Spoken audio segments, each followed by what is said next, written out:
Hello, Henning. Hi, Marion. How are you? Fine, and you?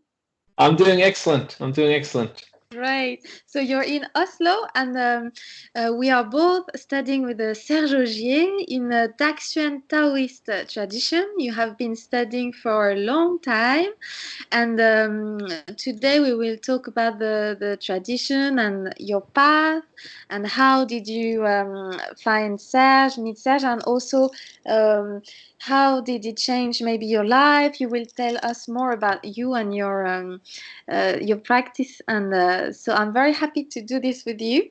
We are far Likewise, away, but likewise. we have this link with the practice. So, and how did you find Serge first? Because you live in Norway, Serge lives in France. How did you find him, our teacher?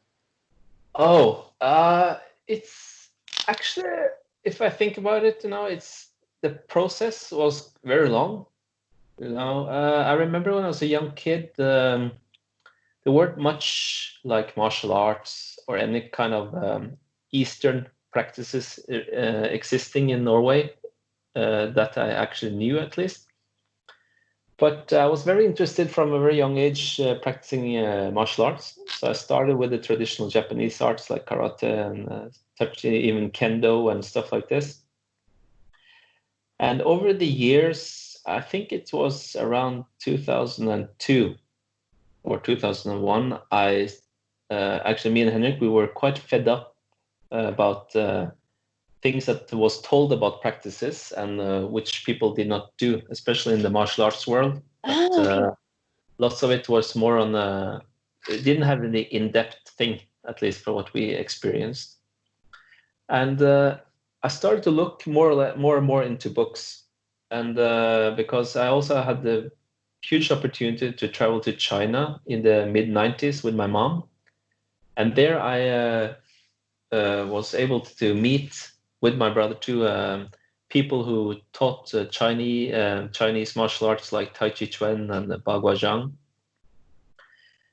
And we saw that there was already a different way of thinking about taking care of the body in those arts, but also that there was something there that had a deeper meaning.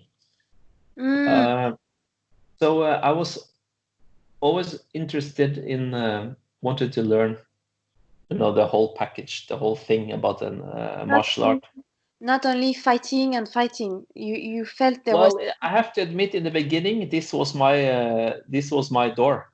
Of course, of I course. love the martial arts a lot, and but I started to see that there was something missing, and I wasn't probably able to define what it was at that time. But I started just searching for other traditions and schools, and then I was thinking going back to the military and things like that. But when I went back to look for or maybe another ways of profession, I saw that no, this is not it. I need to go and look. So then I started to just look into books, and then I found this book by Alex Cosma, Esoteric Warriors, where he has written about several practitioners, but of course the first pages is about Serge Augier, our teacher. Okay. Yeah. Good book. And when I started to read it, it was this feeling inside that I need to meet Serge. Yeah, I really Henrik need said to meet you him. had an intuition.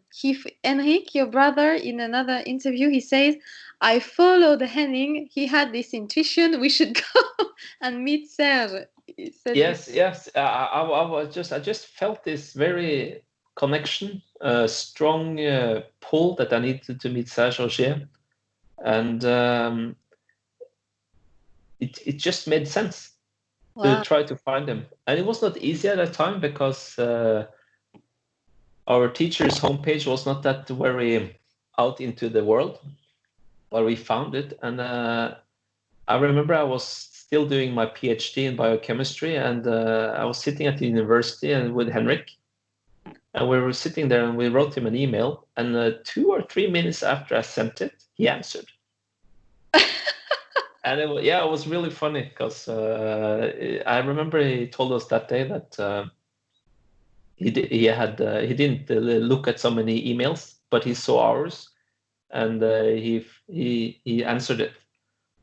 And then we just scheduled a meeting for a couple of days at his place in Paris. And we went there. I remember the first time we came to his place, even though it's Paris, it's a modern place, very modern. And we came to his house, and we came to his door, and he opened up, and he invited us in. You already got this feeling that you're not entering something you're entering something more which you don't see in a way. You had this feeling that it was, this is different already. And when we started to talk to him, he wondered what we were looking for. Of course, me and Henrik said martial arts, and of course, internal fighting arts, and real internal fighting arts, because there's so many out there proclaiming that to do this stuff, but it's not the real thing. Okay. And then, of course, I said, and of course, we need to balancing it up. It was a bit immature way of saying it, but we need to balance it up with some meditation and things. Okay. But at that time, Serge didn't talk so much about the other part of the school. So this was our ticket in, that we started to do practice the fighting arts with Serge. And first 5 minutes was like a revelation. It's like I've met a lot of strong fighters in different arts, but of course it's more or less the same. They kick and they punch, but the mechanics and everything of it is very similar. But with him, with Serge, when he showed us stuff, it was like what we had read about how it should be. And how we applied force from non-distance and all of these things. And I was just overwhelmed, and it's like I was totally ecstatic. It was a hard introduction. It was 2 days of lots of direct experience with the fighting arts. But me and Henrik we were just in ecstasy. We were just so. But finally, it actually exists. We went to China, did not find it, came here, and voila, there it is, in Paris and not in Beijing. Finally.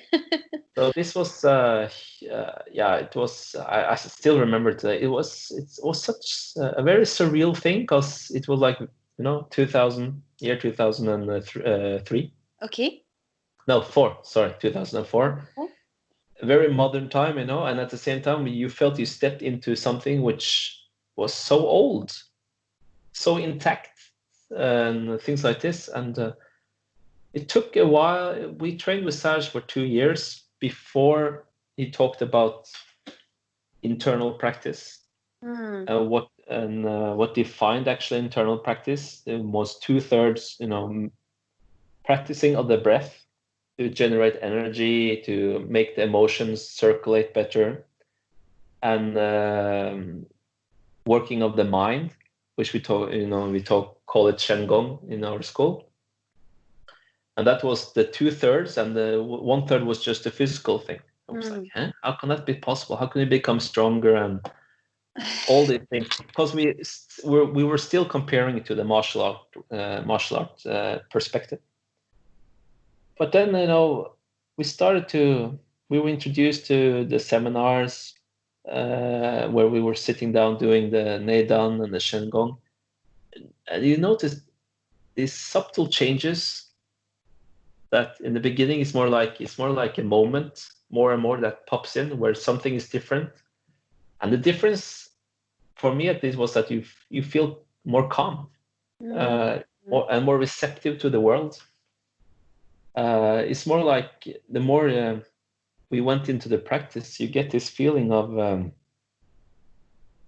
things on the inside starts to make more sense to you, in a way that you start to understand why things are happening emotionally or physically with you because of the practice and the systematic way of looking towards yourself and others that is taught in the practice. So for me, it was okay. These things are happening to me, but now I know why. You know, before it was more like you felt things or stuff like that, but you didn't know, you didn't have a clear comprehension of why things are occurring this way at that moment compared to another moment. And I think this is one of the big changes in my life, that I started to be able to understand myself at a much deeper level, on the physical level, the emotional level, and the mental level. And that these three ways of looking onto yourself and at the same time practicing on yourself gives this catalytic effect of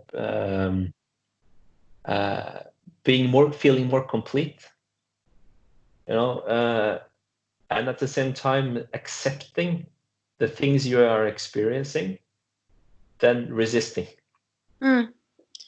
Go with.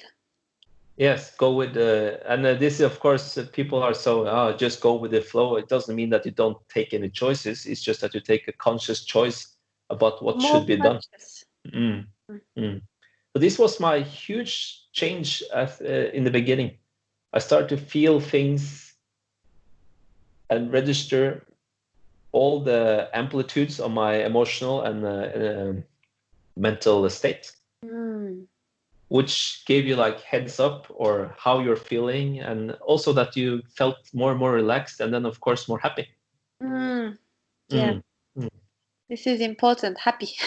Yeah, it's such a huge thing, and people think we are so drawn into looking outside to get the good feeling inside. And it's like we are in a time now where I think we are more and more confused, because we look more and more outside, and even the world now, as we see with the pandemic and everything, we get even more confused because we're looking for something outside that wants to repair something inside. And yeah, so this is any kind of practice, a good tradition should teach you, how to look inside to evaluate your state of what makes you really happy. Yes, we look inside, but it's not always all about problems, and it's also a way to be happy. Yes, because you notice that whatever you have in life, it comes and goes. Yeah. But as long as you are alive, you have to acknowledge that by being you, it should be enough. And this should make you happy, of course, because just being yourself and be able to be honest to yourself is the way to be happy, actually. Yeah, it's very interesting. And about the daily practice, the fact that you practice daily, did you, as soon as you met Serge, you practiced every day because it was so a waha moment? I think the reason why me and my brother and Arno, we started to practice every day very early was because that we loved the martial arts so much. Okay. Because in the beginning, the first 2 years was just martial arts. Yeah. And this made, I think, our entry going towards the other parts of the school easier. And when because then you started to, over time, feel how this just the physical practice, which is already a huge part of the school, because compared to other physical things I've been doing in my life in the military or national team in karate and all this, it makes you tense, physically tense. Okay. But the physical practice you have in school actually releases tension while making you much stronger than you were before, but at the same time keeping you relaxed. And this was a huge change. And then you already feel, this part of the practice already gives you this more a way of having a good feeling good. It felt very natural just to put in actually more, just to take it in as much as possible. Something was already in place. Yes. Every day, so you just added, and I add this and this, and yeah, I think that's it's a huge if whatever you do in life, if you put too much, if you try to swallow everything at the same time, it can be too much, because you have your daily life at the same time. If you didn't do anything else, it would be very easy. But when you have lots of things like job, family, all of this at the same time, a stepwise approach is much better. So you can put in more and more of it into your life, and that is at one point it's the same. Yeah. Comes your life. And I know you have been studying a lot also, many things. I mean, among all these years, 17 years, did you feel bored sometimes, or wanted to give up, or how did you feel these 17 years? I think it's actually 16. We've been with Serge now. But no problem. I did math and then I put it in English, so sorry. No,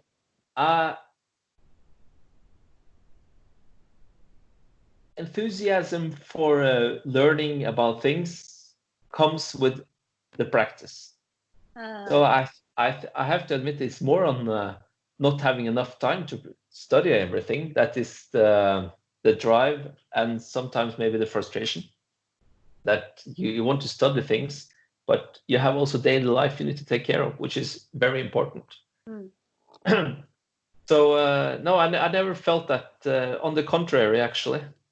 No, I think also the change for me and Henrik and Arn is that we decided, or we felt that we had to go down to France and practice with Serge for the Kung Fu, the first that we did for a year. Yeah. And if we say Kung Fu, everyone said, "Oh, that's just martial arts," but it's just a definition of acquiring skill. Yeah, it's the meaning in Chinese. Yes, you have the Kung Fu of something. You can have the Kung Fu of cooking. Exactly. You have the basic skills, but you have the skills which are really there. And when we did this year where we actually easily told like a monk for 1 year, we talked just 1 hour a day, had a 17 hours curriculum every day. This was the huge step for us, that we got everything integrated, the whole practice. So then we've been training with Serge for 6 years, I think. Okay, yeah. And 8 years. And then when we did the Kung Fu, everything changed, because then you really went into it, and it changed you completely, but at the same time didn't change you. It was more like things was taken off. Then you actually change. You start to feel what is you and what is not you, what you want to do, what you don't want to do, and stuff like this. And this, of course, was a huge springboard for us to enter into the practice too. But of course, you don't need to do the Kung Fu to have a good practice. It's if you really want. It's just if you really want to go deeper. Do it actually, further, You wanted to dive in more, more deeply inside, but you can also, as you said, you had been practicing for 8 years, and you had many good effects. Yes, a lot, yes. A lot. And on your daily life, did you notice something that you could share? Your daily life or your job, maybe with your colleague, or something changed thanks to the practice? Of course, there's so many. I would, in general, if you take care of your body, training-wise, that you actually move a little bit, that you are aware of what kind of food you eat. Yeah. And then you add this with some breathing exercise and meditation. You have a formula there that, first of all, makes you a happier person because you have more energy, which gives you the opportunity to do things in life which makes you happy. And then when this starts to roll, you also start to feel more happy, which is maybe the most important way to interact with other people, that you yourself are happy or are at least less angry, for example. Yeah. And then when you do this, it's when you have this kind of practice, your interaction with human beings are starting to become better and better. And this was, I think, that was a huge change for me, because you notice by being more relaxed, your interaction with human beings was such different. You could even start to talk to people that you maybe normally don't like, and you were able to pass the border of assumptions of how you believe this person is, and start to say, wow, this is so cool. We are having interactions with people that normally you would not do, for example, which is people who say that they love everyone. Well, it's not right. They see people, but they see people, but really wanted to talk with them without having all your filters on is difficult. But the practice does this. Yeah. It lowers your filters to see people in another more objective perspective. So you could see in your interaction things were better and more relaxed. More relaxed. Much more relaxed, which actually gives you more energy to be in the moment of the communication with another person. So if you're always into an emotional state all the time, it's difficult to be in the connection with the person you want to talk to and interact with. So of course, this was a huge thing for me. I saw this. The more you did your things, even when you feel that you are emotionally not in balance, but you feel like you're upset or sad or something. Yeah, something is happening. Practice makes. Yeah, you always notice that the practice of Shengong and Neidan gives you the capacity to distance yourself from what you feel and what is real. And this capacity just becomes stronger by time. So even though you feel upset or sad or whatever, you notice it, but you don't let it take so much toll of you and pull you inside. So you are able more and more to stay in the moment, as people say. Distance from what you feel with the emotion and from what you think with the mind. Also. Exactly. Yes. That is why we need the physical, as you said, but we also need the breathing, the emotion work, and the thinking. Yes, and you asked me how I started to see the tradition and the practice change my life. In the beginning, as I told you, it was fighting arts that was my start, which is a small percentage of your daily life. In real life now, it's nothing actually. It doesn't exist. You don't fight every day. You don't do anything of it actually. But it's a good way to keep healthy, for example, and also to feel strong and all of this. This is excellent way of practice. Of course. But I noticed that I started to go more and more away from this assumption that this is what makes me happy too. There are other levels of what makes you happy, and these are more human on the human level. That interaction and feeling happy while maybe not actually doing anything is so much more important, because this is the majority of your life, at least in the West. This is what has changed me over time the most. Gratitude of being healthy and just feeling the existence of myself with less filters and less tension.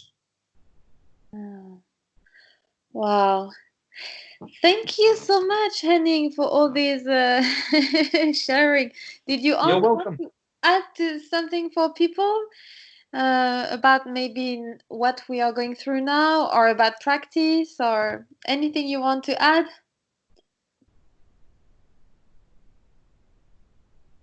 I would say that one should, if I want to really try something and really find out if it's for you or not, because there are, of course, many traditions out there, good ones, maybe not so many, but at least there are lots of ways of training and sustaining yourself. You have to really try, really do it, and don't think that you know what it's going to give you. Because if you knew already, you would be most likely in that state that you would already be happy. Don't have any assumptions of knowing, think you know too much. Because first of all, books, if you read books, they are just written down in one way of explaining things. And it will very easily start to construct our own view of what we're reading to define what is good for me and what the different practices are all about. So I would advise people to try, of course, come to us and meet the DaXuan tradition, because we have some incredible tools in our school that are that make sense. Most importantly, that makes sense. Because the whole tradition has a long history of building up a constructive, well-planned way of practicing on yourself and on other people. And this is something which is very unique. And another thing is that people are very into modern things, because the modern world is what can give us the future. And my personal experience is not true. The old ways are old and existing because they worked on their system and theories over a long time, and we're talking about thousands of years where it evolved. And for example, the DaXuan tradition has evolved over time and stayed intact because it evolved with time. Even though it's 1500 years plus, it's still a practice for the modern human being, because the human being, even though we say modern, we're still the same person we were 70,000 years ago. So nothing has changed, actually. We believe it changed, but the basics of us as human beings is still the same. And why not try something that really started in the beginning of the evolution of how to look on yourself and others and practice and test it. And as you said, understand yourself better so you can be happier. Exactly. It's anything, lots of stuff are fun. Fighting arts is fun and interesting, etc. Anything is lots of fun, but what you sit, if you suddenly couldn't do it, for example, that you had an accident or something and you cannot do the stuff you usually do, then you have to redefine yourself into something which you have lost so much time on because you haven't looked inside of yourself. You look always on the outside to try to define yourself. Why not start now to look into yourself and see that whatever you're looking for is in here? Your happiness, your understanding yourself. And take more time on the internal aspect of being a human being now, especially now in this time. Because confinement, everything brings up all the things we have inside out, which we normally don't look at. And it's what we have. It's the only thing we really have, ourselves. Exactly, and this is this phone, this house, but having we also have to be. Yes, and this is somewhat, if it's Taoism or any kind of spiritual practice, and even spiritual practice nowadays has a bit of a negative kind of cling to it, because it's very often compared to New Age thinking and things like that. Any practice that looks upon human evolution and the evolvement of and the capacity of man to evolve to something better. These traditions actually just look on you and tells you, accept who you are for what you are, and nothing more and nothing less. And don't try to add stuff, just look at you and accept who you are. And this is the key to happiness. Yeah. Wow, thank you, Henning. You're very welcome, Marianne. Thank you, This went so fast. The tradition. Yeah, it goes so fast. Yeah, finally 30 minutes. It's long and short at the same time. Yes. You said so many things, so it's okay. Thank you very much, Henning, for sharing. You're much welcome, Marianne. And take care and enjoy your practice and life. Likewise. Take care. Thank you. Bye-bye. Bye-bye. Bye.